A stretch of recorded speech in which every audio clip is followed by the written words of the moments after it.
360 degree এডুকেয়ারের পক্ষ থেকে প্রিয় শিক্ষার্থীবৃন্দ, তোমাদের সকলকে আরও একটি নতুন ক্লাসে স্বাগত জানাচ্ছি।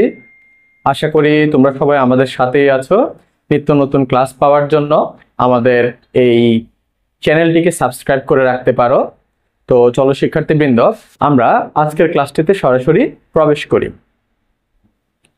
প্রিয় শিক্ষার্থীবৃন্দ, আমরা প্রথম অধ্যায়ের দশম শ্রেণীর যেই জীববিজ্ঞান বইটির প্রথম অধ্যায় রয়েছে জীবন পাঠ অথবা লেসন্স অফ লাইফ, ধারাবাহিকভাবে বিগত সময়ে আমরা ক্লাসগুলো আপলোড করেছি। আজকের এই ক্লাসটি হচ্ছে এই অধ্যায়ের 1.5 যেই পাঠটি রয়েছে সেই পাঠে দ্বিপদ নামকরণ পদ্ধতি। তো শিক্ষার্থীবৃন্দ, দ্বিপদ নামকরণ কাকে বলে, দ্বিপদ নামকরণ বলতে কি বোঝায়, এই বিষয়গুলো ইতোমধ্যেই তোমরা অবগত হয়েছ। আমরা বিষয়গুলো নিয়ে আলোচনাও করেছি বিগত ক্লাসে। তোমরা যদি আলোচনাগুলো দেখতে চাও বা ক্লাসগুলো করতে চাও, তাহলে আমাদের এই চ্যানেলে প্লেলিস্ট আকারে ক্লাসগুলো গুছিয়ে দেয়া আছে, তোমরা সেখান থেকে দেখে নিতে পারবে। শিক্ষার্থীবৃন্দ, আজকের পাঠের যে দ্বিপদ নামকরণ পদ্ধতি রয়েছে সেটি সম্পর্কে আমরা জানবো।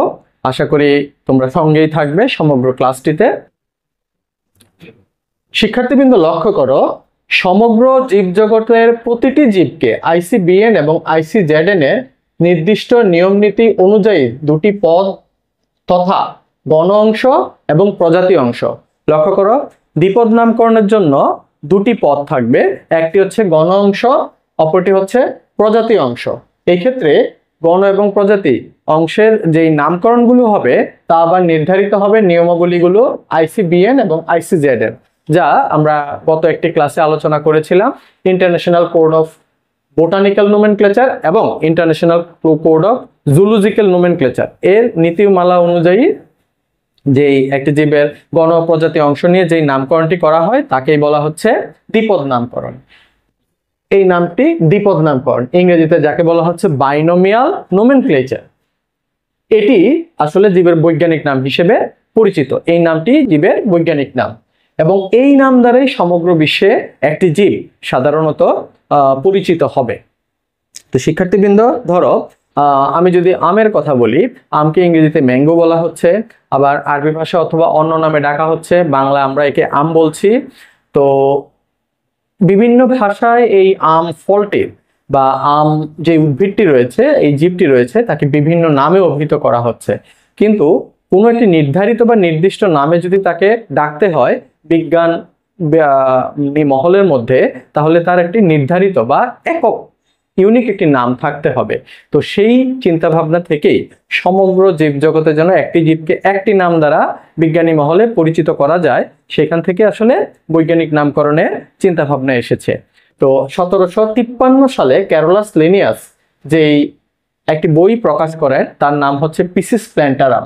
এই বইটি পিসিস প্ল্যান্টারাম, এই বইটি আসলে জীববিজ্ঞানের ক্ষেত্রে অত্যন্ত গুরুত্বপূর্ণ, কেননা এইখানে একটি যুগান্তকারী বিষয়ের সূচনা হয়, আর সেটি হচ্ছে শ্রেণীবিন্যাস বা দ্বিপদ নামকরণ, বৈজ্ঞানিক নামকরণ। এই বিষয়গুলির সূত্রপাত হয় ক্যারোলাস লিনিয়াসের পিসিস প্ল্যান্টারাম বইটির মাধ্যমে। কেন? কারণ এই বইটিতেই তিনি দ্বিপদ নামকরণ পদ্ধতির প্রবর্তন করেন এবং উল্লেখ করেন। বইটিতে উল্লেখিত আছে দ্বিপদ নামকরণ কি, কিভাবে এবং কেন। তিনি প্রথম গণ এবং প্রজাতির সংজ্ঞা প্রণয়ন করেন। এই বইটির মধ্যে গণ এবং প্রজাতির সংজ্ঞাকে তিনি উপস্থাপন করেন। তো লক্ষ্য করো, এই ক্ষেত্রে একটি জীবের বৈজ্ঞানিক নাম কেমন হবে বা কিভাবে তার নামকরণটি করা হবে, ICZN কিংবা ICBN এর যে নীতিমালা বা কোড বা নিয়মাবলীগুলো রয়েছে সেইগুলো কি, সেইটা নিয়ে হচ্ছে দ্বিপদ নামকরণের নিয়মাবলী। তো দ্বিপদ নামকরণের নিয়মগুলিতে প্রথমে বলা হচ্ছে নামকরণ ল্যাটিন ভাষায় অথবা ল্যাটিন ভাষার মতো করে উপস্থাপন করতে হবে। কথাটি তোমাদের বুঝতে খানিকটা অসুবিধা ব্যঞ্জক হতে পারে। আসলে শিক্ষার্থীবৃন্দ, লক্ষ্য করো, ল্যাটিন ভাষা একটি ভাষা অথবা ল্যাটিন ভাষার মতো করে উপস্থাপন করতে হবে। কথাটিতে তোমাদের খটকা লাগতে পারে। বিষয়টি হচ্ছে, ল্যাটিন ভাষা একটি গুরুত্বপূর্ণ ভাষা, যদিও এটি বর্তমানে ডেড ল্যাঙ্গুয়েজ বা মৃত ভাষা হিসেবে পরিচিত রয়েছে।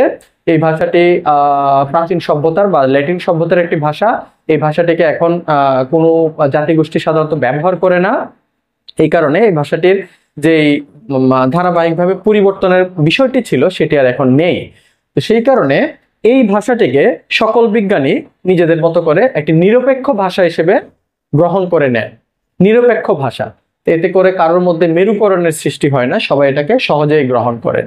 তো শিক্ষার্থীবৃন্দ, যদি ল্যাটিন ভাষায় কোনো একটি জীবের নামকরণ করতে হয়, ল্যাটিন ভাষা থেকে ওই নামের অর্থ গ্রহণ করে বা ওই জীবের সম্পর্কিত কোনো বিষয় গ্রহণ করে নামটি নামকরণ করতে হবে। যেমন ধরো, আমি যদি উদাহরণটা নিই, হোমো স্যাপিয়েন্স। হোমো শব্দের অর্থ ল্যাটিন ভাষায় মানুষ, এবং স্যাপিয়েন্স শব্দটির অর্থ হচ্ছে গিয়ে জ্ঞানী বা বিবেকবান। অর্থাৎ হোমো স্যাপিয়েন্স শব্দের অর্থ হচ্ছে বিবেকবান মানুষ। তো এই ক্ষেত্রে দুইটি শব্দই ল্যাটিন ভাষা থেকে এসেছে। এখানেও ল্যাটিন ভাষার মতো করে বলতে বোঝানো হচ্ছে জীবকে যদি আমরা নামকরণ করতে চাই, ল্যাটিন ভাষায় যদি পর্যাপ্ত ভাষা ভান্ডার বা শব্দ ভান্ডার না পাওয়া যায়, সেই ক্ষেত্রে ইংরেজি হতে পারে, গ্রিক হতে পারে, ইটালিক বা যে কোনো ভাষা থেকে, বা তুমি বাংলা ভাষা থেকেও নিতে পারো, যে কোনো ভাষা থেকে একটি শব্দ গ্রহণ করে ওই জীবটিকে নামকরণ করা হবে। তবে উপস্থাপন হতে হবে অনেকটা ল্যাটিন ভাষার মতো করে। ও ল্যাটিন ভাষা থেকে তোমার কোনো প্রত্যয় অথবা ধরো কোনো সাফিক্স অথবা প্রিফিক্স নিয়ে সেটাকে ল্যাটিনাইজড ওয়েতে, ল্যাটিনের মতো করে উপস্থাপন করতে হবে। যেমন ধরো, জাকেরানা ঢাকা, এটি ঢাকায় নতুন আবিষ্কৃত যে ব্যাঙের নামটি ছিল। জাকির একজন শিক্ষকের নাম, আর ঢাকা একটি স্থানের নাম। তো এইটিকে এমন ভাবে উপস্থাপন করা হয়েছে, জাকির শব্দটিকে জাকের রানায় রূপান্তরিত করা হয়েছে। এক্ষেত্রে আসলে তোমার ল্যাটিন ভাষার সহায়তা নেওয়া হয়েছে। এটাই বলা হচ্ছে শিক্ষার্থীবৃন্দ, ল্যাটিন ভাষায় অথবা ল্যাটিন ভাষার মতো করে যে কোনো বৈজ্ঞানিক নামকে উপস্থাপন করতে হবে, তাতে করে কোনো বিজ্ঞানী বা এই ক্ষেত্রে কোনো রকমের প্রশ্ন তুলবেন না, বা নিরপেক্ষতার দৃষ্টিভঙ্গিতে বিষয়টি একেবারে স্বচ্ছ থাকবে। তো শিক্ষার্থীবৃন্দ, দ্বিতীয় নিয়মটি হচ্ছে বৈজ্ঞানিক নাম দুটি অংশে বিভক্ত হবে। ইতোমধ্যে আমরা জানতে পেরেছি, প্রথম অংশ গণ এবং দ্বিতীয় অংশ প্রজাতি নাম। যেমন সোলানাম টিউবারোসাম আলুর বৈজ্ঞানিক নাম, এই ক্ষেত্রে সোলানাম হচ্ছে গিয়ে গণনাম, টিউবারোসাম হচ্ছে গিয়ে প্রজাতি নাম। 3 নম্বর নিয়মটি দেখো, জীবজগতের প্রতিটি জীবের অনন্য নাম থাকবে।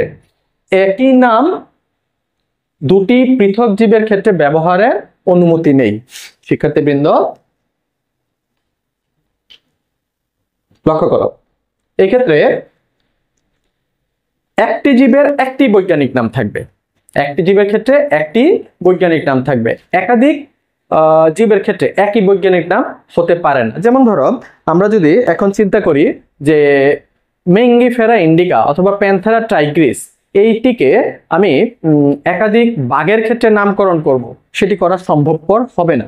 কারণ যদি প্রজাতি ভিন্ন হয়, তাহলে নাম দুটো একই রকম কখনোই হতে পারে না। অর্থাৎ দুটি পৃথক জীবের ক্ষেত্রে একটি নাম কখনোই ব্যবহার করা যায় না বা ব্যবহারের অনুমতি নেই। তারপরে দেখো, বৈজ্ঞানিক নামের যে প্রথম অক্ষরটি হবে বা বৈজ্ঞানিক নামকরণের যে দুইটি পদ রয়েছে, দুটি পদের মধ্যে প্রথম যে অক্ষরটি রয়েছে সেটি ক্যাপিটাল লেটারে লিখতে হবে। যেমন ধরো, এখানে কর্করাস ক্যাপসুলারিস পাটের বৈজ্ঞানিক নাম উপস্থাপন করা হয়েছে। তো এখানে সি, কর্করাস ক্যাপসুলারিস, এই দুইটি শব্দের মধ্যে প্রথম হরফ হচ্ছে সি। এই হরফটি অবশ্যই ক্যাপিটাল লেটারে হবে, অন্য সকল হরফ স্মল লেটারে হবে। এটি হচ্ছে বৈজ্ঞানিক নামকরণের একটি গুরুত্বপূর্ণ নিয়ম। 5 নম্বর নিয়মে এসে দেখো, বলা হচ্ছে বৈজ্ঞানিক নাম মুদ্রণের ক্ষেত্রে ইটালিক হরফে মুদ্রিত হতে হবে বা ইটালিক হরফে লিখতে হবে। ইটালিক হরফ আসলে কি, তোমাদের প্রশ্ন জাগতেই পারে। ইটালিক হরফ হচ্ছে শিক্ষার্থীবৃন্দ একটি লেখার স্টাইল, যেই স্টাইলটিকে ব্যবহার করে মূলত মুদ্রণের কাজে বা কোনো বিষয়কে আলাদাভাবে উপস্থাপনের ক্ষেত্রে তোমার এই হরফটি ব্যবহার করা হয়। এই হরফটির মানে বৈশিষ্ট্য হচ্ছে এই হরফটি ডান দিকে কিছুটা বেঁকে অবস্থান করে। আমরা যেমন যে কোনো একটা হরফ সোজা থাকার কথা, সোজা না থেকে এটি সাধারণত ডান দিকে বেঁকে অবস্থান করে। 6 নম্বর নিয়মটি একটু লক্ষ্য করো। হাতে যখন আমরা বৈজ্ঞানিক নাম লিখতে যাব তখন প্রতিটি অংশের নিচে, প্রতিটি অংশ বলতে দুইটি অংশ রয়েছে, গণ অংশ এবং প্রজাতি অংশ। এই প্রতিটি অংশের নিচে আলাদা করে দাগ টানতে হবে। তোমার মনে হতে পারে যে আমি গোখরা সাপের বৈজ্ঞানিক নাম লিখলাম নাজা নাজা, এটি কুকফা সাপের বৈজ্ঞানিক নাম। এই ক্ষেত্রে বৈজ্ঞানিক নাম লিখলে টান দিতে হয়, অক্ষরের নিচে শব্দের নিচে তুমি টানটা এইভাবে দিতে পারো। আসলে টানটা এটা নয়, টানটা হবে এই রকমের, আলাদা আলাদা হবে। প্রতিটি গণের শব্দটির নিচে বা গণের নিচে একটি আলাদা দাগ, প্রজাতির নিচে একটি আলাদা দাগ, দুইটি আলাদা করে দাগ টানতে হবে। তো এই ক্ষেত্রে নিমফিয়া নৌচালি শাপলার বৈজ্ঞানিক নাম। নিমফিয়ার নিচে একটি আলাদা দাগ দেওয়া হয়েছে, নৌচালির নিচে একটি আলাদা দাগ দেওয়া হয়েছে। এবার লক্ষ্য করো, অগ্রাধিকার আইনের কথা বলা হচ্ছে। অগ্রাধিকার আইন বলতে যদি কয়েকজন বিজ্ঞানী একই জীবের পৃথক নামকরণ করেন, একটি জীবের ক্ষেত্রে ভিন্ন ভিন্ন নামকরণ যদি কেউ করেন এবং ICZN কিংবা ICBN পর্যন্ত বা পর্যায় পর্যন্ত ওই নামটি স্বীকৃতকরণের দাবি করেন, সেই ক্ষেত্রে অগ্রাধিকার আইন প্রাধান্য পাবে। অগ্রাধিকার আইন কিভাবে প্রাধান্য পাবে? যেই নামটি আগে গ্রহণ করা হয়েছে সেই নামটিকে যাচাই বাছাই করা হবে। যাচাই বাছাইয়ের ক্ষেত্রে যদি এটি যাচাই বাছাইয়ের সকল স্তর পার করতে পারে, তাহলে ওই প্রথম গৃহীত নামটি আসলে স্বীকৃত হবে। কথা বুঝাতে পারলাম আশা করি। তো কিন্তু পরবর্তীতে যে নামগুলো এসেছে সেটি যদি প্রথম নামটির পরে আসে, অগ্রাধিকার আইন অনুযায়ী স্বীকৃত হবে না। আবার এখানে কথা থেকে যায়, যদি ধরো প্রথম গৃহীত নামটি তাদের কর্তৃক গ্রহণকৃত যে কোড বা নীতিমালা আছে সেই নীতিমালা অনুযায়ী ফিল্টার্ড না হয়, তাহলে কিন্তু আবার দ্বিতীয় নামটি গ্রহণকৃত হয়ে যাবে। আমি মনে হয় বোঝাতে পারলাম বিষয়টি। এক্ষেত্রে অগ্রাধিকার আইন প্রাধান্য পাবে। এবার দেখো, সর্বশেষ একটি গুরুত্বপূর্ণ নিয়মের কথা বলা হয়েছে। এই নিয়মটি হচ্ছে যে যিনি প্রথম কোনো একটি জীবের নামকরণ প্রদান করেন, তার নামের প্রতি সম্মান প্রদর্শন করার জন্য বা তার প্রতি সম্মান প্রদর্শন করার জন্য তার নামের সংক্ষিপ্ত রূপ অথবা এবং নাম প্রকাশের যে সাল রয়েছে সেই সালটি বৈজ্ঞানিক নামের পরে উপস্থাপন করতে হবে। যেমন ধরো এখানে দুটি বৈজ্ঞানিক নাম উপস্থাপন করা হয়েছে, একটি হচ্ছে হোমো স্যাপিয়েন্স, অপরটি হচ্ছে প্যান্থেরা টাইগ্রিস। এই ক্ষেত্রে হোমো স্যাপিয়েন্স বিজ্ঞানী ক্যারোলাস লিনিয়াস কর্তৃক প্রদানকৃত একটি নাম।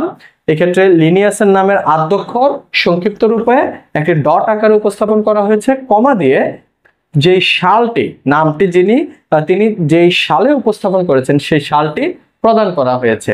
একই রকম ভাবে প্যান্থেরা টাইগ্রিস এই নামটিও তিনি প্রদান করেন, তার নামটি সংক্ষিপ্ত রূপ লিন দিয়ে কমা দিয়ে সাল উল্লেখ করা হয়েছে। তো এই ক্ষেত্রে সংক্ষিপ্ত রূপ দুভাবে প্রকাশ করা যায়। একটি তুমি তার নামের আদ্যক্ষর দিয়ে ডট আকারে প্রকাশ করতে পারো, অথবা তার নামের সংক্ষিপ্ত রূপকে প্রকাশ করতে পারো। তো এই হচ্ছে শিক্ষার্থীবৃন্দ দ্বিপদ নামকরণের নিয়মাবলী।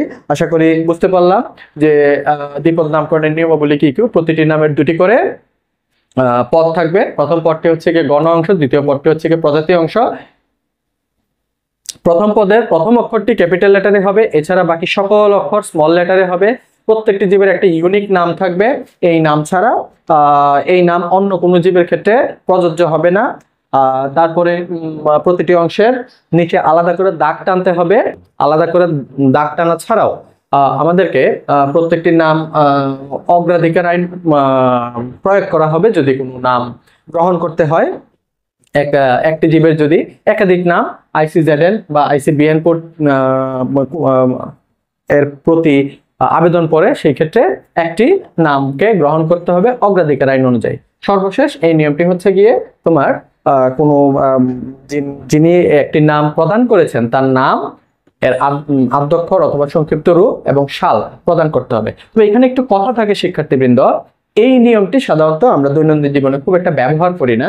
তোমরা যদি লক্ষ্য করো, তোমাদের যে বৈজ্ঞানিক নামগুলো রয়েছে বইয়ের মধ্যে, তোমাদের এই যে বৈজ্ঞানিক নামগুলো রয়েছে শিক্ষার্থীবৃন্দ, এই বৈজ্ঞানিক নামগুলো আসলে কোনো বিজ্ঞানীর নাম অথবা সাল প্রদান করা কৃত অবস্থায় নেই। আসলে দৈনন্দিন জীবনে সাধারণত এই নিয়মটি খুব একটা ব্যবহার করা হয় না, কারণ যখন কোনো উচ্চতর বিজ্ঞান ভিত্তিক গবেষণা কিংবা থিসিস পেপার বা এই সমস্ত বিষয়ের জার্নাল টার্নাল লেখা হয়, তখন একটি বৈজ্ঞানিক নামের ক্ষেত্রে এই নিয়মটি বেশি করে প্রযোজ্য হয়। তো শিক্ষার্থীবৃন্দ, আজকের ক্লাসের যেই পাঠ ছিল তা আশা করি তোমাদের বোধগম্য হয়েছে। দ্বিপদ নামকরণের নিয়মাবলী তোমরা বুঝতে পেরেছ।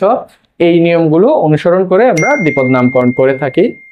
তো শিক্ষার্থীবৃন্দ, তোমাদের সকলকে আজকের ক্লাসটি উপভোগ করার জন্য শুভেচ্ছা এবং ধন্যবাদ জানিয়ে আজকের ক্লাস এখানেই সমাপ্ত করছি।